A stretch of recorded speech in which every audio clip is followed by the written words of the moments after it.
तू जग जननी मैया मैया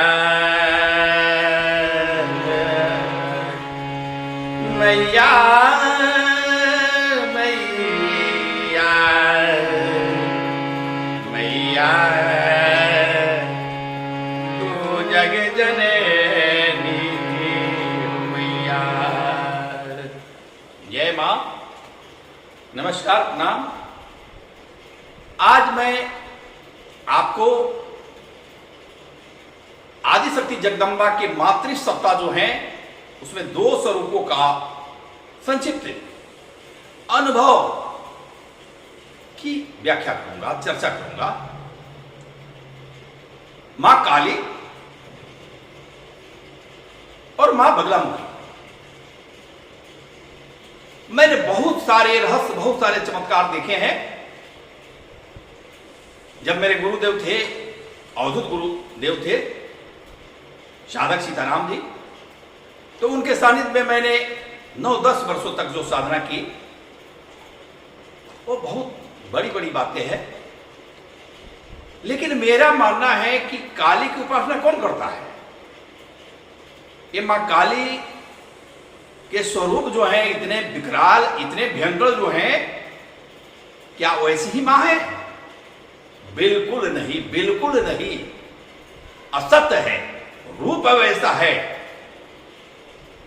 मां का प्रकटीकरण जब हुआ था तो रूप ऐसा है।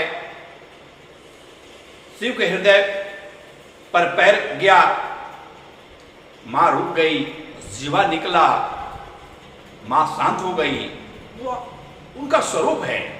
लेकिन इतनी करुणा इस जगत में किसी में नहीं है। मातृसत्ता जो है उसमें सबसे ज्यादा जो दया और करुणा करने वाली है वो मां काली है।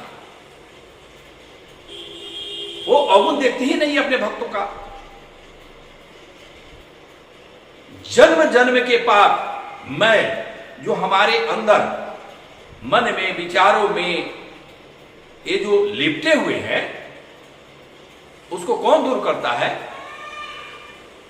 वो जननी, जिस तरह हम जन्म लेते हैं, हमारी मां जो है हमें गर्भ में रखती है, हमें जन्म देती है, हमारा पालन करती है, हमारे हर गंदगी को साफ करती है, एक नया जीवन देती है। वही तो मां जगदम्बा काली भी है। हमारे जन्म जन्म के पाप को कौन धोएगा? हम पीड़ित हैं, कोई सहारा नहीं है, जगत में भटक रहे हैं, लेकिन मां के शरण में गए तो मां क्या करती है? मां काली जब प्रसन्न होती है तो भक्त को निर्मल बनाती है, भावमय बनाती है, उससे विवेक देती है और उसके गंदगी को धीरे धीरे धीरे धीरे धीरे धीरे दूर कर देती है। और तब भेजती है कि या तो तू मेरी साधना कर, या शिव के पास जा, या हरि के पास जा। जो जैसा होता है मां वहां भेजती है। अब मां काली जो है, मैंने अपने जीवन में देखा है कि इतनी करुणा जगत में किसी में नहीं है। अगर मां किसी पर कृपा करके अगर दृष्टि दे दे, थोड़ी सी भी दृष्टि दे दे, तो इस संसार में वह व्यक्ति रहकर भी कभी उसका पात नहीं हो सकता है।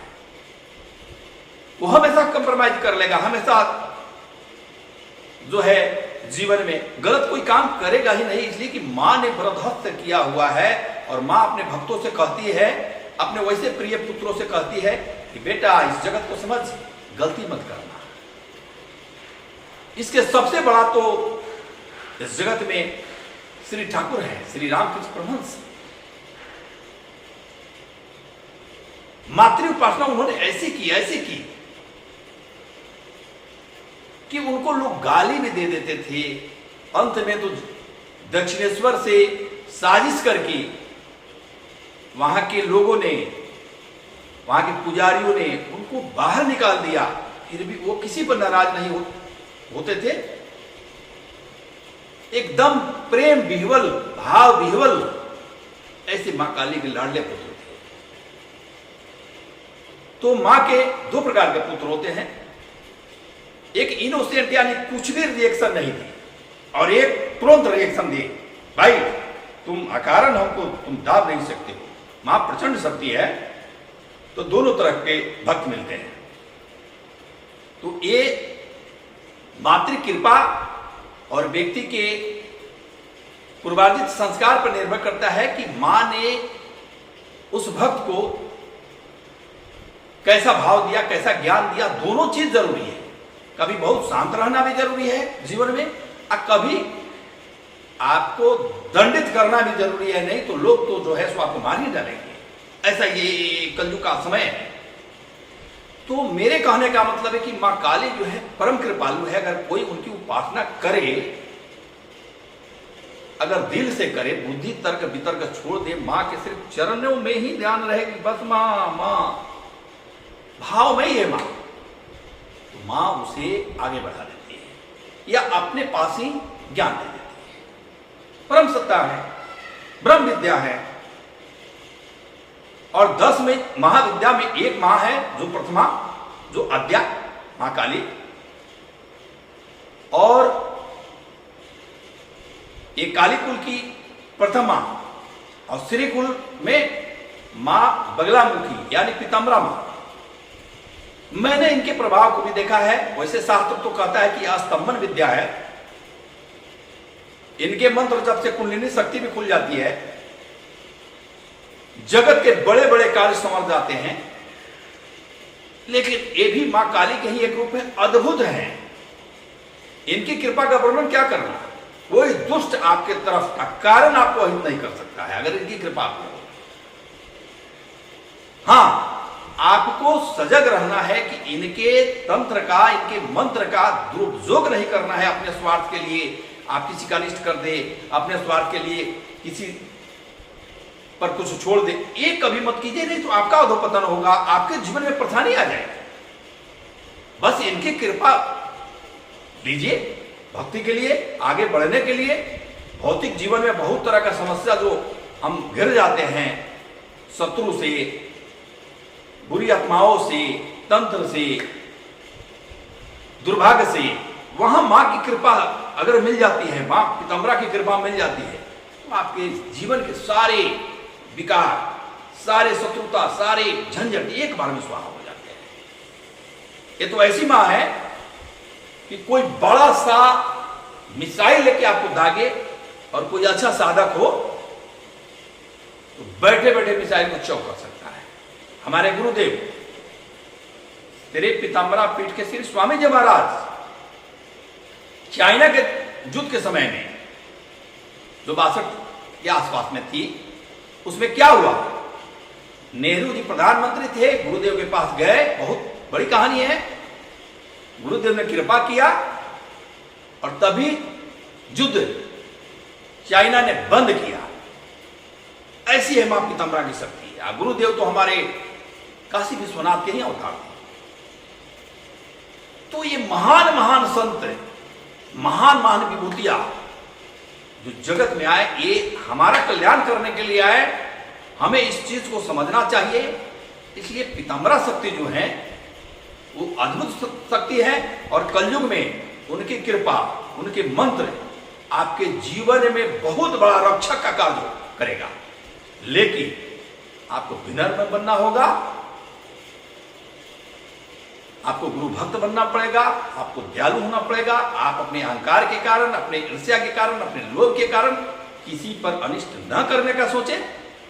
नहीं तो वो मातृशक्ति जो पीताम्बरा है बहुत उग्र है, सात्विक है। वो देखती है कि कोई मेरा दुरुपयोग करता है तो उसको भी दंड देने। इसलिए मां के चरणों में हमेशा ध्यान रखें, मां की पूजा करें और हमेशा समाज का भला करे, साथ में अपना और अपने परिवार का भी भला करे। कभी मैं साधना का सूत्र बताऊंगा, लेकिन ये 2 सत्ता जो है 10 महाविद्या में अद्भुत है। इस जगत में इनकी कृपा प्राप्त हो जाए तो कहना ही क्या है। और मेरा मानना है कि जब तक मातृ सत्ता की कृपा प्राप्त नहीं होती है, कोई सच्चा साधक और संत नहीं बन सकता है। इतने साधक के जो पतन होते हैं, इसके पीछे आप कारण समझते हैं। हमेशा हम देखते हैं कि स्त्रियों के चक्कर में, धन के चक्कर में, प्रसिद्धि के चक्कर में ये बाबा लोग फंस जाते हैं। तो मातृशक्ति की कृपा अगर सही में किसी को प्राप्त होती है तो माँ किसी भक्त को, किसी साधक को, किसी संत को फंसने देती ही नहीं है, उसके भाव को ही बदल देती है। और जब किसी के भाव बदल जाते हैं तो उसके जीवन में जितनी भी स्त्रियां होगी सबको मातृ दृष्टि से ही देखेगा। धन आएगा तो उसको समझेगा कि वो जो भेद रहा है उसके समाज में हमको अपने साथ साथ कैसे काम करने हैं, और जो दे रहे हैं उनका कल्याण हो रहा है किस तरह का, उसके बारे में सोचेगा। तो ये मातृ सत्ता की कृपा जितने भी लोग हुए हैं किसी न किसी जन्म में, जब तक मातृ कृपा प्राप्त नहीं किए होंगे कोई भी आदमी न संत बन सकता है, न साधु बन सकता है, न ध्यानी बन सकता है, न जोगी बन सकता है। तो ये मां महान है, आदि शक्ति जगदम्बा है, इनकी कृपा तो सभी को चाहिए। इसलिए कभी हमारे बातों पर विचार करेंगे, अपने मां, स्त्री जाति सबका आदर रिस्पेक्ट भी करना एक बहुत बड़ी चीज है। समाज में इसकी भी कमी हो रही है, कमी हो गई है। तो ये जगदम्बा बड़ी कृपालु है, ये किसी में भेदभाव नहीं करती हैं, ये सबको अपनाती हैं। बस हमारा मनोस्थिति क्या है, हम मां को किस रूप में जानना चाहते हैं। बहुत लंपट लोगों को भी हमने देखा है, मातृसत्ता की उपासना करते हुए लंपट लोगों को देखा है, जो मदिरा पीते हैं, मांस खाते हैं, सारे दुष्कर्म करना चाहते हैं। वो भी भक्त हैं, मां के भक्त हैं, लेकिन ठाकुर जैसे भक्त, रामकृष्ण परमहंस ठाकुर जैसे भक्त, मामा खेपा जैसे भक्त कोई बिरला ही होता है। और उनके मार्ग पर चलना चाहिए, अच्छा भक्त बनना चाहिए। तिलक स्वामी काशी, उनको साक्षात काशी विश्वनाथ कहा जाता था। बाबा कीनाराम साक्षात शिव के अवतार कहा जाता था। ये सब विभूतियां अद्भुत है। रैदास, बनारस के रैदास परम संत, ऐसे संत बिरले आते हैं। बाबा कबीर, ऐसे संत बिरले आते हैं। लेकिन क्या उनके नाम पर, ये सारे लोगों के नाम पर क्या करते हैं सारे लोग? कहीं ना कहीं गुरु के ज्ञान से बाहर भाग के अपना काम करने लगते हैं। ऐसा नहीं होना चाहिए। इसलिए मातृ सत्ता की कृपा प्राप्त कीजिए, और इसके लिए करुणा में भर के, आंखों में आंसू भर के, हृदय से, भाव से पुकारिए, मां मां मां। जब आप आर्थ हृदय से पुकारेंगे तो मां जो ज्ञान देगी आपको, मेरे कहने का मतलब मेरी अपनी अनुभव है, मेरे अपने साधना रहे हैं, मेरे अपने अनुभव रहे हैं, आज भी मैं अनुभव करता हूं। ये मंत्रों से प्रसन्न होने में बहुत समय लग जाते हैं, तंत्र से भी बहुत बड़ी बात है। लेकिन ये सबके साथ अगर मंत्र तंत्र है तो ठीक है कीजिए, लेकिन उसके साथ अगर आप भाव में भरे हुए हैं, अगर मां को मां मां पुकारते हैं तो आपको मार्ग देती है, ज्ञान देती है, दृष्टि देती है, और आप इस जगत को समझ सकते हैं, जगत में रह सकते हैं, और अपना काम अच्छे ढंग से करके भी आप अपने जीवन से फिर बाहर निकल सकते हैं। जय मां, जय मां।